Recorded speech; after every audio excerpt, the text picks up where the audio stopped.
চলে যায়, সেক্ষেত্রে কিন্তু গাড়ি থেকে আবার বোঝাই করে সেই কানের ট্রলার নিয়ে দুর্গম এলাকায় লিমিটেড ভাই কিন্তু ক্যামেরার মাধ্যমে একটু দেখাতে চাই, নিশ্চয়ই দেখবেন এখানে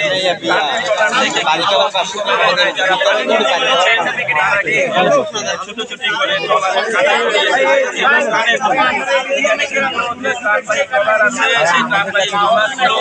মূলত এখানে আপনি নিজ থেকে যদি মনে করেন যে ডলার ভাড়া নেবেন, সেক্ষেত্রে সেই অনেকে আমাদের ডলার ভাড়া করছে যে এখানে হিমশিম খায়। সেই সমস্যাটি সমাধানের জন্য কিন্তু আদর্শ উপজেলাটি রয়েছে, সেই উপজেলার পক্ষ থেকে কিন্তু প্রবাসী সমাজ কল্যাণ সংগঠন নিয়েছে। তারা কিন্তু যারাই ত্রাণ নিয়ে আসছে তাদেরকে দিচ্ছে যেন ত্রাণটা দুর্গম এলাকায় পৌঁছায়। দুর্গম এলাকায় ত্রাণ পৌঁছানোর জন্য যারা বোর্ডের আয়োজন করেছে তাদের কথা বলা দিচ্ছে কিভাবে তারা করছে আমরা জানার চেষ্টা করি।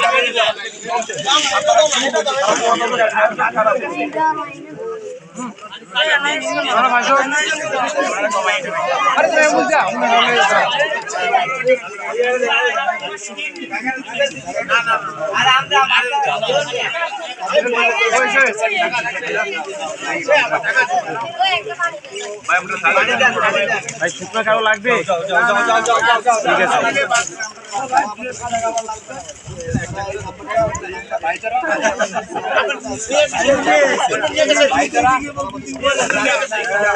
ধীরে ধীরে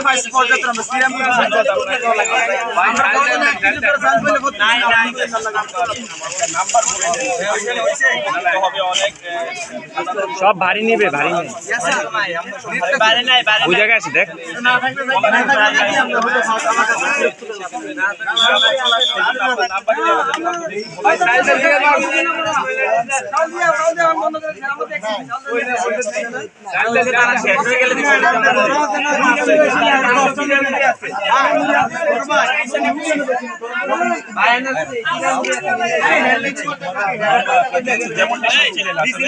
বিভিন্ন সংগঠনের পক্ষ থেকে যে যার সামর্থ্য অনুযায়ী চেষ্টা করছে সেবা দেওয়ার জন্য। সেবাটার ধরনটা এক একজনের এক এক রকম, যে যা পাচ্ছে তার সামর্থ্য অনুযায়ী।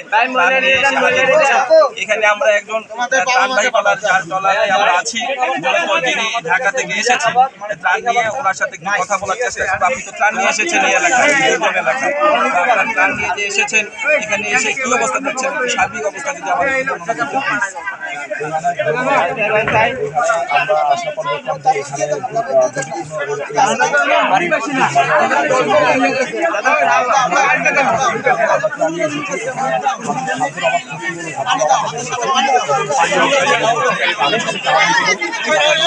একটু দাঁড়াইতে হবে।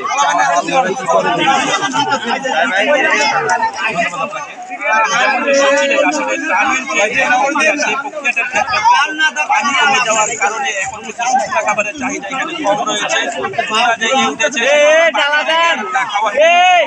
তৈরি হয়েছে, সে কারণে কিন্তু তারা শুকনা খাবার এখন খাচ্ছে না।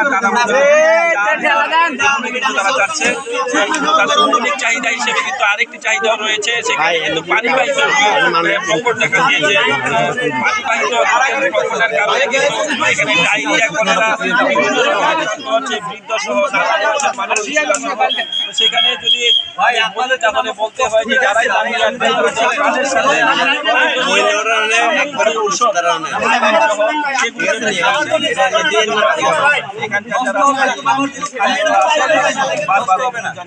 এই ছিল কুমিল্লার বুড়িচং থেকে আমার কাছে সর্বশেষ।